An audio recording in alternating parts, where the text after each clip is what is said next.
الحمد لله علام الغيوب. الحمد لله الذي تطمئن بذكره القلوب. وأشهد أن لا إله إلا الله وحده لا شريك له، أعز مطلوب وأشرف مرغوب. والصلاة والسلام على النبي المحبوب.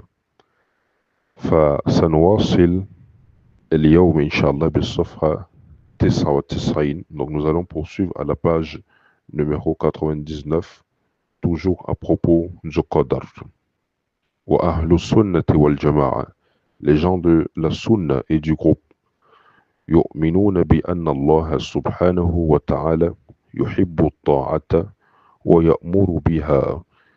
Ils croient fermement que Allah subhanahu wa ta'ala, il aime l'obéissance et il ordonne à faire l'obéissance.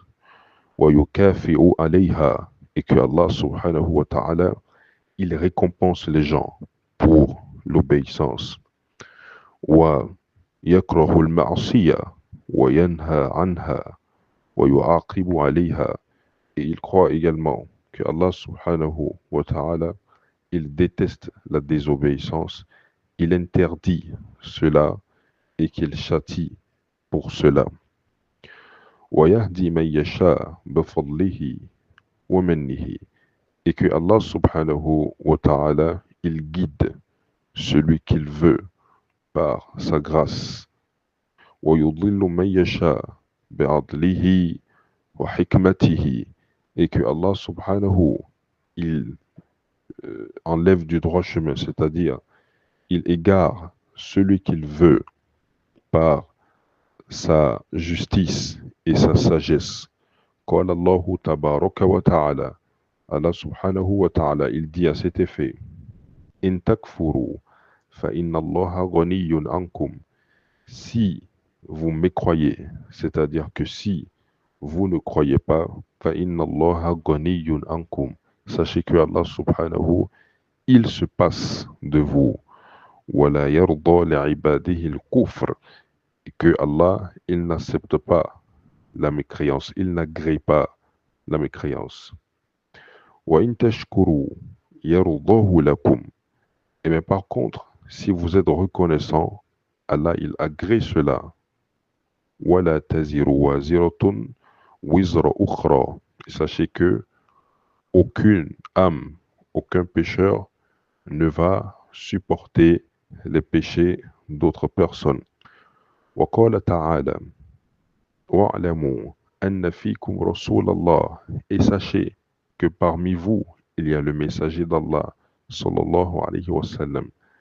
لو يطيعكم في كثير من الأمر لعنتم. Si le messager d'Allah, il vous suit dans beaucoup de vos affaires, لعنتم, vous allez avoir des problèmes, vous serez en difficulté. ولكن الله حبب إليكم الإيمان. Mais par contre, Allah subhanahu wa ta'ala, il vous a fait aimer la foi. وزينه في قلوبكم. Et il a embelli cet amour-là dans votre cœur. وَكَرَّهَ إِلَيْكُمُ الْكُفْرَ. Et Allah subhanahu wa ta'ala, il vous a fait détester la mécréance, وَالْفُسُوقِ, et la perversité, وَالْعِصْيَانِ, et la désobéissance. أُولَٰئِكَ هُمُ الرَّاشِدُونَ. Voici ceux-là, c'est eux qui sont les bien guidés. ثم يقول الشيخ: وَلَا حُجَّةَ liman adallahu Allah subhanahu wa ta'ala. Sachez que il n'y a pas d'excuse pour celui que Allah il a égaré. Wala udhra lahu. Il n'y a pas d'excuse à celui-là. لأن الله تعالى قد أرسل الرسل. Parce que Allah subhanahu wa ta'ala, il a déjà envoyé les messagers, les qat'i al-hujja, pour couper court aux excuses. وأضاف عمل العبد إليه. Et en plus de cela, il y a l'œuvre de l'adorateur. Allah lui a permis d'œuvrer. Donc la personne, il n'a pas d'excuse. وَجَعَلَهُ كَسْبَ لَهُ. Et il a fait de ses œuvres une récompense pour lui. C'est-à-dire, il a fait de ses œuvres quelque chose par laquelle il aura la récompense, c'est-à-dire sa récompense dépendra de ses œuvres. Lam yukallifhu illa bima yastati'. Et Allah subhanahu wa ta'ala, il n'a pas surchargé son adorateur, c'est-à-dire il l'a donné ce qu'il est capable de faire, c'est-à-dire il l'a rendu obligatoire sur lui ce qu'il est capable de faire et non ce qui le dépasse. Qala Allahu tabaraka wa ta'ala al-yawm tujza kullu nafsin bima kasabat la zulma al-yawm. Allah subhanahu wa ta'ala il dit dans Surat Al-Ghafir al-yawm tujza, aujourd'hui, c'est-à-dire le jour du jugement, chaque âme sera rétribuée en fonction de ce qu'elle a œuvré. Et il n'y aura pas d'injustice ce jour-là. Qala ta'ala, Allah il a dit en effet, Inna hadaynahu sabila, imma shakira wa imma kafura. C'est certes nous qui lui avons guidé sur le droit chemin. Imma shakira, donc soit il est reconnaissant, wa imma kafura, ou soit il mécroit. Wa qala ta'ala, Allah il dit également, il dit subhanahu wa ta'ala, لِأَلَّا يَكُونَ لِلنَّاسِ عَلَى اللَّهِ حُجَّةٌ بَعْدَ الرُّسُلِ. Tout ça, on l'a fait pour que les gens, il n'aient pas de hujja, il n'aient pas d'excuse devant Allah subhanahu wa ta'ala après que on leur a envoyé les messagers. Wa qala ta'ala, Allah, il a dit également dans Surat Al-Baqarah, لا يكلف الله نفسا إلا وسعها. Allah subhanahu wa ta'ala, il ne donne pas une charge à sa créature, une charge qui le dépasse. وقال تعالى, Allah il a dit également, فَمَنْ شَاءَ مِنْكُمْ فَلْيُؤْمِنْ وَمَنْ شَاءَ فَلْيَكْفُرْ dans Surat Al-Kahf. Donc Allah il dit subhanahu que celui parmi vous qui veut que cette personne elle croit, et si elle ne veut pas que cette personne elle mécroit, c'est-à-dire la personne il a le choix, il a le libre choix. Il n'est pas oppressé ou bien il n'est pas forcé. Donc, il a le choix d'œuvrer entre le bien et le mal. ولكن لا ينسب الشر إلا الله أو لا ينسب الشر إلى الله سبحانه وتعالى. Il faut savoir que on n'affilie pas le mal à Allah subhanahu wa ta'ala. لكمال رحمته وعدله, pour la perfection de sa miséricorde ou le fait qu'il est complet Allah subhanahu en miséricorde et en justice. لأنه أمر بالهدى والخير, parce qu'Allah subhanahu wa ta'ala il a ordonné, il ordonne la guidance et il ordonne le bien. ونهى عن الضلال والشر, et il interdit الضلال, l'égarement et le mal. وإنما يكون الشر بحكمته وإرادته. Mais par contre, le mal survient par sa miséricorde et sa volonté. C'est-à-dire, il laisse le mal survenir par miséricorde et par sa volonté. Ce n'est pas qu'il veut cela. C'est-à-dire, il aime, ce n'est pas, pardon, qu'il aime cela, mais il l'a laissé se réaliser. C'est-à-dire, on ne dit pas que Allah subhanahu wa ta'ala, le mal vient de lui, ou que c'est lui qui aime le mal. Non, pas du tout. Mais par contre, on dit que le mal a été, s'est réalisé ou s'est produit par sa volonté, par sa justice et par sa miséricorde, subhanahu wa ta'ala. Allah, il dit à cet effet dans Surat An-Nisa, Ma asabaka min hasana fa min Allah. Tout ce qui t'arrive comme bien, ça vient d'Allah. وَمَا أَصَابَكَ مِنْ سَيِّئَةٍ فَمِنْ نَفْسِكَ. Et tout ce qui t'arrive comme mal, ça vient de toi. وَاللَّهُ سُبْحَانَهُ وَتَعَالَى مُنَزَّهٌ عَنِ الظُّلْمِ. Allah subhanahu wa ta'ala, il est hors de portée, c'est-à-dire que il n'a rien à voir avec az-zulm, avec l'injustice. Comme on dit en français, il est dépourvu de toute injustice. ومتصف بالعدل المطلق. Allah subhanahu wa ta'ala, il est affilié, c'est-à-dire il y a Allah subhanahu wa ta'ala, il est avec la justice de manière générale. فَلَا يَظْلِمُ أَحَدًا. Allah subhanahu wa ta'ala, il n'est injuste avec personne. مِثْقَالَ ذَرَّةٍ. Ne se fût-ce que le poids de l'atome, le poids d'une atome. Donc Allah subhanahu wa ta'ala, il n'est d'aucune injustice, que ce soit une injustice du poids d'un atome. Allah subhanahu wa ta'ala, il est dépourvu de cela. وَكُلُّ أَفْعَالِهِ عَدْلٌ وَرَحْمَةٌ. Tous ses œuvres, les œuvres d'Allah subhanahu wa ta'ala, ce n'est rien d'autre que justice et miséricorde. Quand Allah ta'ala, Allah il dit à cet effet, وَمَا أَنَا بِظَلَّامٍ لِلْعَبِيدِ. Allah subhanahu wa ta'ala, il dit que il n'est injuste, il n'est pas injuste, pardon, avec sa créature. Certes, Allah, il n'est en aucun cas injuste avec sa créature. وقال تعالى, Allah, il dit, وَلَا يَظْلِمُ رَبُّكَ أَحَدًا. Et Allah, il ne fait pas d'injustice à quiconque. وقال الله تعالى, إِنَّ اللَّهَ لَا يَظْلِمُ مِثْقَالَ ذَرَّةٍ. Allah n'est point injuste, ne se fût-ce que du poids de l'atome. وقال عز وجل, قال عز وجل, Allah, il dit, عفوا, والله عز وجل أو والله جل وعلا لا يسأل عما يفعل. Donc le cheikh il dit, Allah subhanahu wa ta'ala, on ne lui demande pas à propos de ce que il fait. On ne lui demande pas à propos de cela. لقوله تبارك وتعالى, conformément à sa parole, لا يسأل عما يفعل وهم يسألون. Allah subhanahu wa ta'ala, on ne le questionne pas à propos de ce qu'il fait. Il fait ce qu'il veut. Mais par contre, ce sont les adorateurs qui sont questionnés. Wallahu ta'ala khalaqa al-insana wa af'alahu. Allah subhanahu wa ta'ala, il a créé l'être humain et il a créé également ses œuvres. وَجَعَلَ لَهُ إِرَادَةً. Et il a donné à l'être humain une volonté. وَقُدْرَةً. Une capacité. وَاخْتِيَارًا. Et le choix. وَمَشِيئَةً. Et une volonté de faire.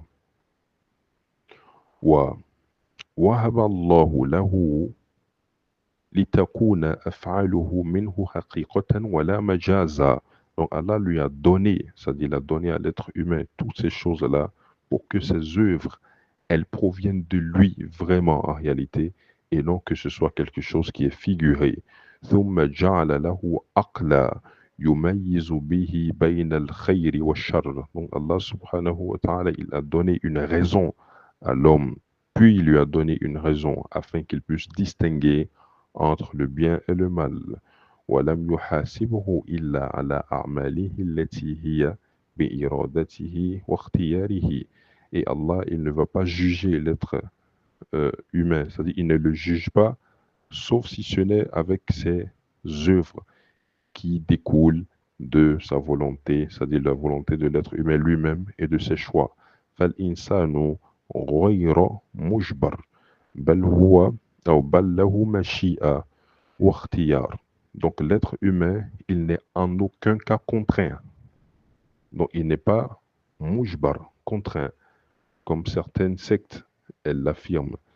C'est-à-dire la secte des El-Jabariyoun, qui est une secte qui a un problème dans cette croyance, la croyance du Qadar, qui affirme que l'être humain, il est contraint de faire ce qu'il fait. Donc du coup, il faut savoir que l'être humain, il n'est pas contraint à faire ses œuvres. Il n'est pas contraint à cela. Ballahu mashia, mais par contre, il a une volonté. Waqtiyara, il a également le choix. فهو يختار أفعاله وأقاعده. C'est à lui de choisir. Il a le choix de choisir ses œuvres et également ses croyances.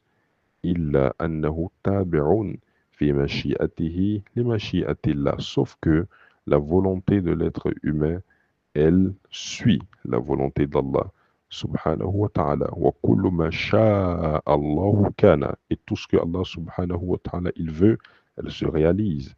Wa ma lam yasha' lam yakun.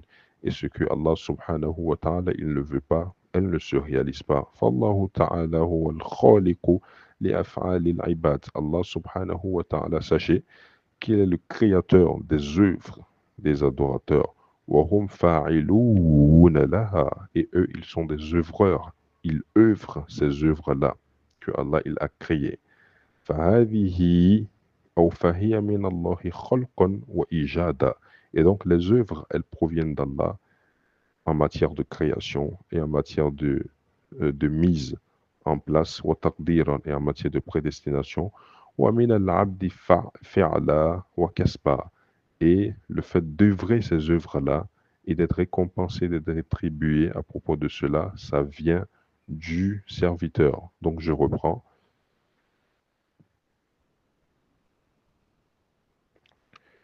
إذن الأفعال, les œuvres, فهي من الله خلقا وإيجادا, elles proviennent d'Allah subhanahu wa ta'ala, c'est-à-dire en matière de création et de mise en place, وتقديرا, et de prédestination.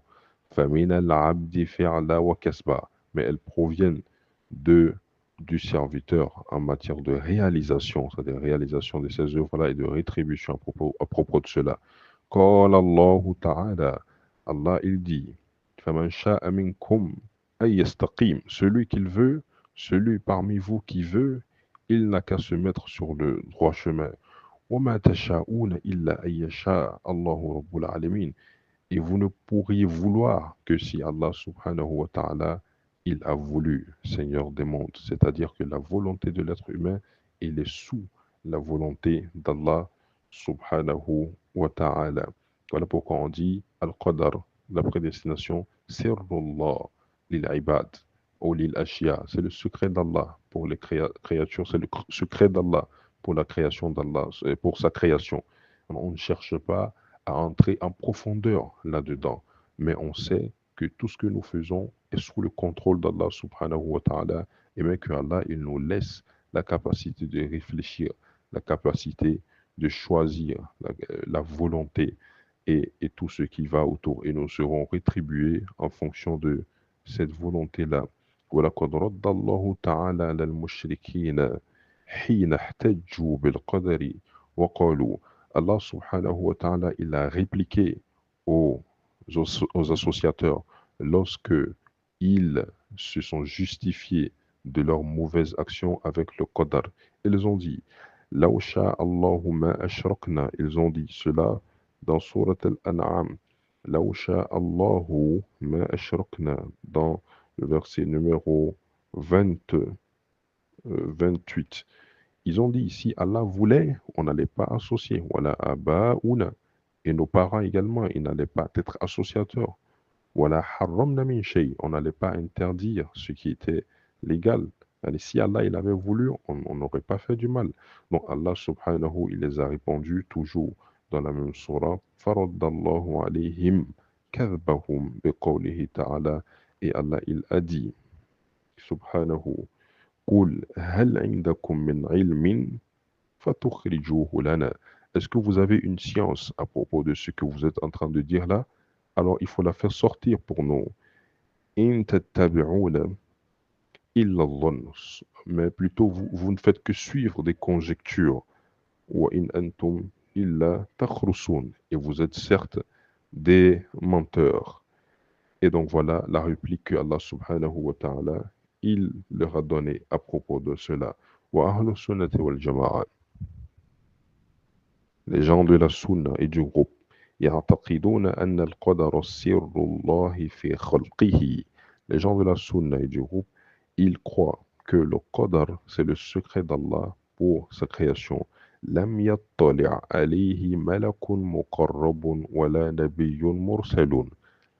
Personne n'est arrivé ou personne ne peut avoir la connaissance complète, c'est-à-dire profonde, c'est-à-dire ne peut يعني الإدراك بمعنى percevoir ou avoir, يعني prendre en compte le qadar, même que ce soit pardon, malak muqarrab, un ange rapproché, wala nabiyyun mursal, ou un messager envoyé.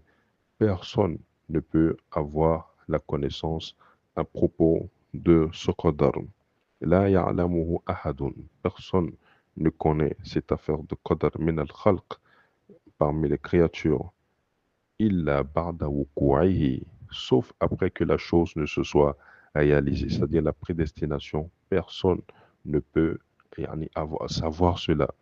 Comme les mensonges que les gens, des charlatans ou d'autres qui vont dans ce sens, des mensonges qu'ils essayent de fabriquer, essayent d'attirer les gens vers eux en leur faisant croire qu'ils connaissent le futur, qu'ils connaissent la prédestination. Personne ne le connaît, même les anges les plus rapprochés, même les prophètes envoyés. Personne ne connaît, personne n'a la science de cela, sauf après que la chose ne se soit réalisée. وَالتَّعَمُّقُ وَالنَّظْرُ فِي ذَلِكَ ضَلَالَةٌ. Et les gens de la Sunna, ils pensent que le fait de chercher à rentrer dans l'affaire du Qadar, à rentrer, à chercher avec profondeur, à chercher à approfondir dans le sujet, ou le fait de regarder là-dedans, le fait de chercher à faire des analyses là-dedans, c'est de l'égarement. لأن الله تعالى طوى علم القدر على أنامه. Parce que Allah subhanahu wa ta'ala, il a plié la connaissance du Qadar, il l'a plié devant ses créatures, c'est-à-dire il ne l'a pas laissé ouvert, il ne l'a pas laissé yani le, la possibilité de connaître cela. وَنَهَاهُمْ عَنْ مَرَامِهِ.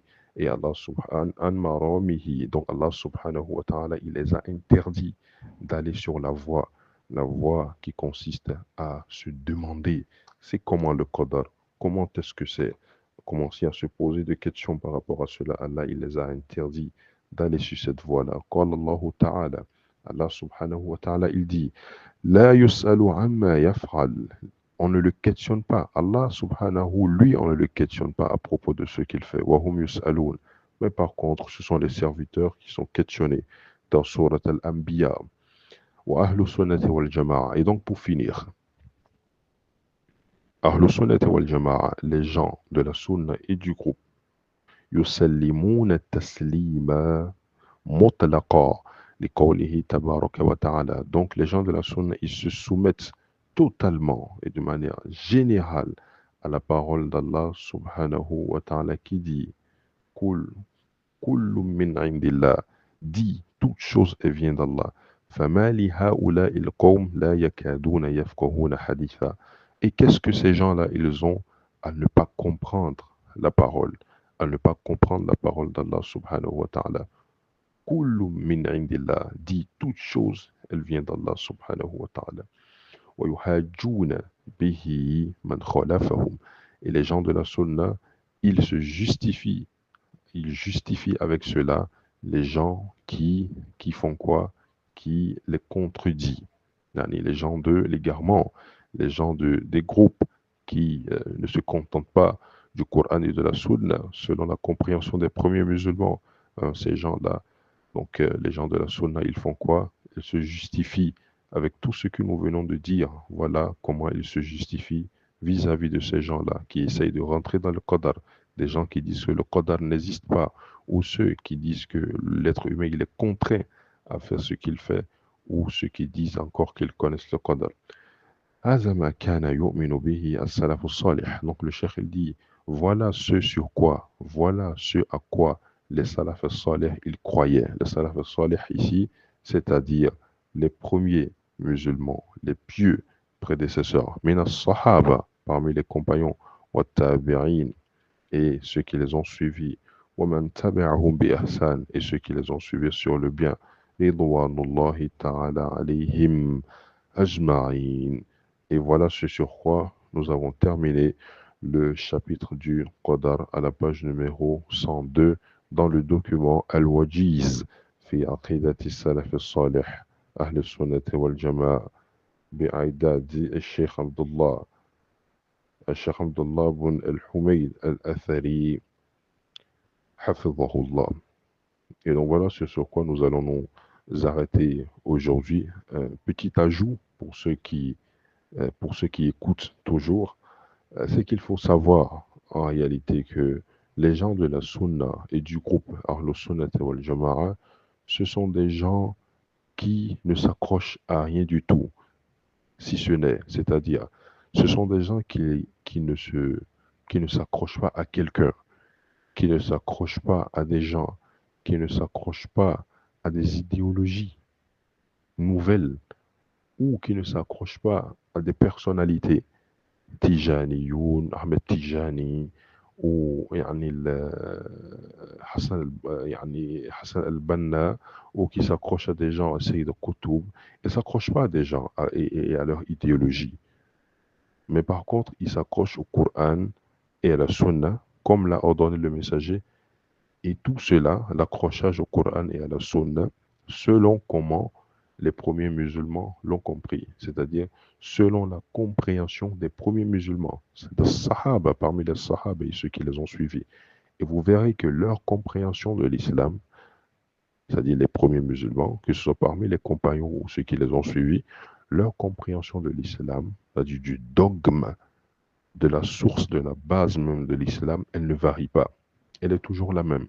Jusqu'à notre époque, jusqu'à notre époque, les grands savants, les savants de la Sunna, qui essayent de conserver cette, comme on appelle, ce dogme-là, cette manière de voir l'islam. Jusqu'aujourd'hui, ça n'a pas changé. Et mais plutôt, qu'est-ce qui a changé? Ce sont les idéologies nouvelles qui ont changé. Les idéologies nouvelles, les pratiques religieuses, qui sont nouvelles. C'est-à-dire les pratiques de dogme qui sont nouvelles. Donc ce sont ces choses-là qui changent de, de moment à un autre. L'islam, qui est l'islam authentique, elle ne change pas. C'est l'islam que le messager d'Allah, il a pratiqué avec ses compagnons, ceux qui les ont suivis, وَمَن تَبِعَهُمْ بِإِحْسَانٍ, et ceux qui les ont suivis sur le bien jusqu'à nos jours. Et donc, ce sont des gens qui s'accrochent. Ce ne sont pas des gens qui viennent avec quelque chose de nouveau. Non, parce que les gens ont tendance à croire que les gens de la Sunna, ce sont des gens chaque fois qui viennent avec de nouvelles choses. C'est-à-dire, ce sont eux qui sont toujours sur le droit chemin. Vous allez penser que, mais eux, toujours, c'est eux qui parlent. Toujours, c'est eux qui sont sur le droit chemin. Toujours, c'est eux qui appellent à la voie droite. Donc, les autres ne sont pas sur le bon chemin. C'est bien ça? Non, ce n'est pas cela. Parce qu'une base, la base, la base dans la religion, la base, il faut savoir que parmi les fondements essentiels dans notre religion est de يأمرون بالمعروف. Lorsqu'Allah subhanahu wa ta'ala, il parle des gens bien, il dit يأمرون بالمعروف, ils ordonnent l'obéissance, وينهون عن المنكر, et ils interdisent le blâmable. Donc le fait d'ordonner l'obéissance, c'est-à-dire d'obéir à Allah, de revenir à son livre, de revenir aux paroles du messager, ou de revenir à la compréhension de l'islam des premiers musulmans, comme nous l'a ordonné Allah et son messager, cela ne fait pas de la personne qu'il est égoïste, ou cela ne fait pas de la personne qu'il se prend comme celui qui est sur le droit chemin. Non, pas du tout. Mais cela provient de ce que Allah il nous a demandé de faire.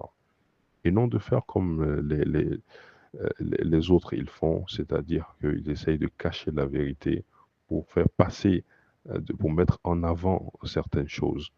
Donc voilà, de manière résumée, c'était plus juste un petit ajout que j'allais faire à propos de cela, suite à des questions ou suite à des remarques qui me sont venues à propos des gens de la Sunna. Les gens de la Sunna, dont nous espérons tous, vous êtes tous des gens de la Sunna, bi'idnillah, tant que vous vous accrochez, Inch'Allah, ou tabaraka wa ta'ala, à l'islam comme l'ont fait les premiers musulmans.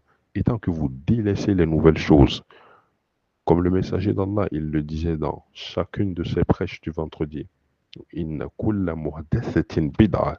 Tout ce qui est nouveau dans la religion, c'est une innovation. Wa kullu bid'atin dalala. Et toute nouvelle chose dans la religion est un égarement. Wa kullu dalalatin finnar. Et que tout égarement, il va amener en enfer. Ce n'est pas pour rien que le messager, à chaque fois qu'il arrivait sur cette partie, il se mettait en colère. C'est comme si Allah lui avait montré les innovations que les gens allaient innover après son départ. Il nous a prévenu de ça, que après lui, vous allez voir ikhtilafan kathira. Il faut juste résumer la chose à cela. Satara ba'di ikhtilafan kathira. Vous allez voir beaucoup de divergences après mon départ. Et donc, qu'est-ce que le messager nous conseille? Qu'est-ce qu'il nous demande de faire? alaykum bi sunnati. Il dit accrochez-vous à ma sunna.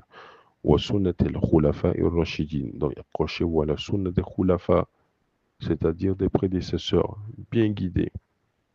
C'est eux les premiers musulmans, c'est eux qui ont assisté à la révélation.